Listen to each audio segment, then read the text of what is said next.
I look at everybody as my brother and my sister, and I think they treat me just the same. My dad had a terminal cancer, but he would have made you believe it was the common cold. Ever since the beginning, he kept saying, I'm gonna beat this, I'm gonna be healed. I have faith, I know that God's going to heal me. He kept that positive outlook the entire time. Even when he would be in the emergency room, he'd say, I'm doing good, I'm gonna beat this, I'm gonna get through this. It was never a bad outlook. Even when you know he was hurting, he would tell you he was okay, which shows you how strong he is. I never saw my brother in pain. Whether he was the biggest faker on earth, I don't know. But he never complained. And I'm so not kidding you, just never complained. I look a little bit different, I know, because I haven't done this in a while. But most people see a little bit more flesh on my bone. Most people saw a lot more flesh on my bone. A lot more flesh on my bone. I'm just getting ready for the new and improved Julius. Don't worry about it. And these muscles are coming back. I promise. I promise. He woke up that morning and he says, you know, baby girl, I had the worst pain of my life last night. So I told him, well, just go to the emergency room. It's probably a kidney stone. It's probably nothing. So true to form, stubborn. He went and worked that day. And then by that evening, he said, you know, I'm going to check myself in. And he called me that night nonchalantly and said, well, it wasn't a kidney stone. They were waiting on the images to come back, but they felt like it might be a tumor on the kidney. And they found it also in my liver and my lungs. We didn't know what cancer meant at that point, but they said stage 4. Finally, to find that he had the rarest of the rare type of clear cell carcinomas. He had renal cell medullary carcinoma. It affects black men with the sickle cell trait. It's just not one that just pops up, period. I mean, it's 1 in a billion, literally. Of all things, you would have the rarest of the rare. He says, well, that means it's just going to be a bigger victory when I overcome it. And I said, exactly, you're special. For him to live 1 year and 8 days is a true testament as to how hard he fought.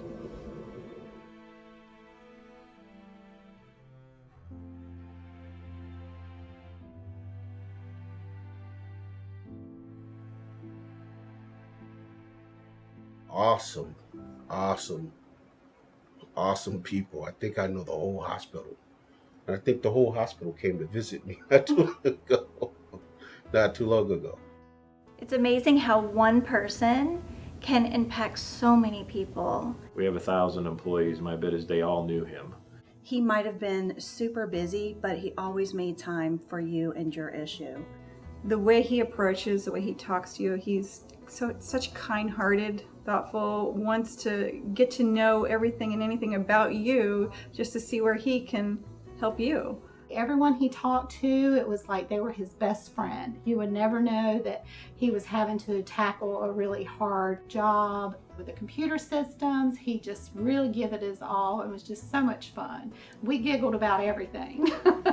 Julius would come down to the emergency department with broken equipment that were broken in the emergency department, and the way that he presented himself when the equipment was broken was just absolutely remarkable.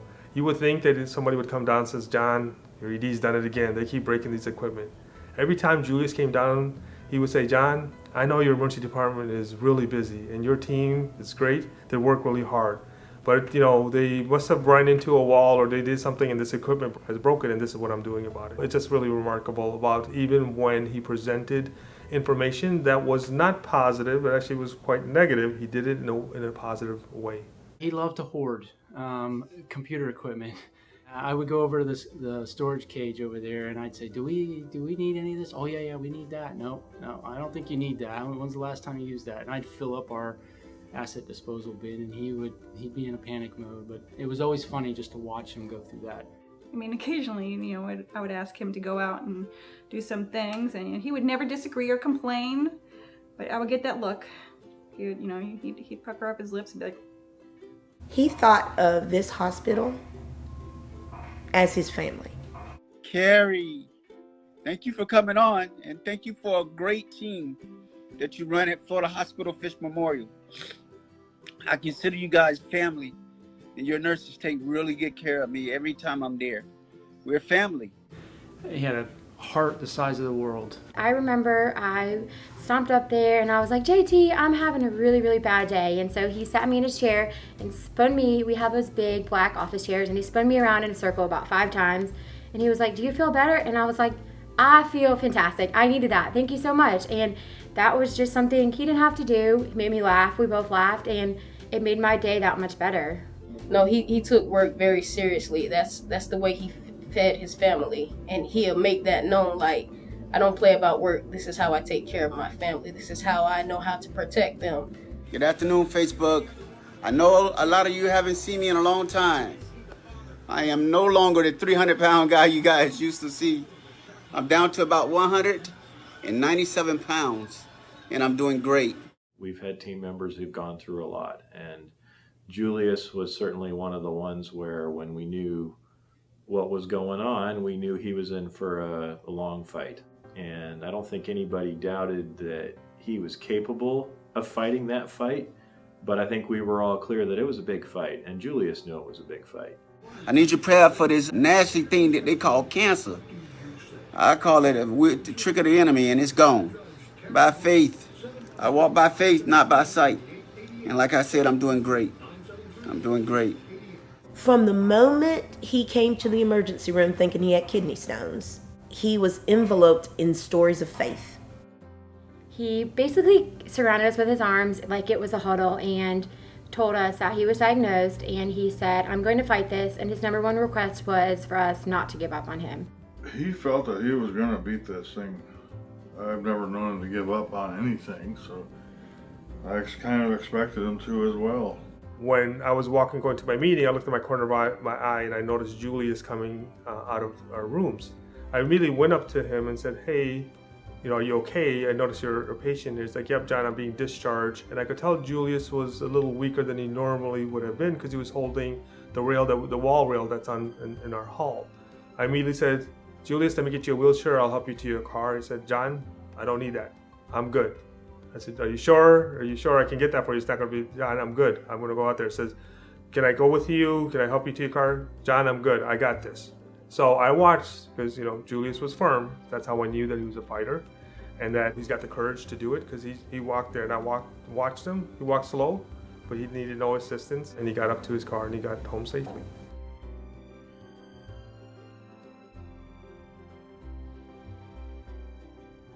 My wife is here. She's made the commitment to stay that 6 to 8 weeks with me as well. She's been by my side every day. She's seen the good and bad of me. She's seen the worst of me in this process as well. He was the type of dad that if I said I wanted something, he made it happen, no matter what. I call him Pop. I don't call him Dad and Pop. It's just Pop. And I picked that up from him. My father is on. Hey, Pop. Everything that's in us came from my mother and my father. My brother is a direct replica of my father. What you see, the selflessness, that's my father. I would do things and my mom would be like, oh, you're just like your dad. And at first, you don't really want to hear it. But when you realize how cool he is, you're like, yeah. When we went to his graduation from boot camp, he was so proud. And even though I was young, I can still remember how proud everyone was of him. Anything he did it well. He was always the parent you can go to, like, Pops, I did something bad, man, I need your help. And he'll do everything to help fix it. If he told you he was gonna do something, he was gonna do it. He pushed me to be more or do more, very competitive. It was school, work before anything. He did not play about school, and I respect that so much because it brought me a long way. That was just him. He made sure that, he was going to teach you what you needed to know in life, and that's just what a big brother does, and he was awesome at that. I actually made it up there by myself to vote. Everybody go out and do it. I've been doing this since I was 18 years old. Don't tell my wife I was driving, please. Or my daughter, because they have a fit. When you go through experiences like cancer and other diseases, you realize there's really nothing I can control. And so you go back to, well, how can I make people feel okay? when we can't control everything. And so as a team, that's kind of where we shifted. When you're talking about family and people that know you, they come and they rally at your support. I'm here for them as a support structure for them, willing to help them out with whatever we can do to help them, whether it's cutting their grass or helping his wife around the house. Whatever they need to do, we'll make arrangements to help. When I fell down and I felt sick, they're at my house more in my yard. And thank you for the continuous support of my dad. This groundswell of support really just for people asking, what can we do? We worked with our HR department down at our corporate offices to open up a PDO bank for him so we could donate our time off in order to help cover some of his expenses and costs. We had a number of people that donated across our entire region in this area, not just from Fish, but DeLand, Daytona Beach, New Smyrna. We'll keep giving you updates as long as we can until we're cancer free. The biggest goal is to ring the bell, and that's it. Julius lived our mission here at Advent Health. Because no matter what he was doing, he extended himself to help others. He extended himself even when he was extremely busy. Put all your prayers so that we can bring him home. We're trying to get this oxygen down so he can fly. There was some concern that had been raised about the ability to get him back to Florida. Advent had said, listen, the CEO had said, we will pay to bring Julius home on a plane. Let's figure out how we can bring him back. Let's at least not let money be the barrier to getting him back to Florida. Once he can fly, he'll be home, and then I want everybody who's chiming in to show up and show out, okay? But he was on 50 milliliters of oxygen, and the likelihood, he couldn't fly with that, and the likelihood of him coming home after talking to the doctors were slim to nil. But we had one doctor of faith that was there that was like, you know what? I'm gonna tell you, it's all up to him and the faith that he has. And so Julius, that night, my sister and I prayed and said our goodbyes, and we flew out, and we get a phone call from my sister-in-law. And she's like, look, Kimba, look. I was like, what? And I noticed that his high flow oxygen mask was not there. It was gone. He was down to 3 milliliters of oxygen, and he was on his way home. He coming home. Right, Jay? Coming home. Coming home. Coming home. And then all of the family came and gathered around him. So when Julius left, he left on his terms. Cancer did not beat Julius. Julius just transcended to a better body. That's the way we look at it. Love you guys. Talk to you guys later. Bye-bye.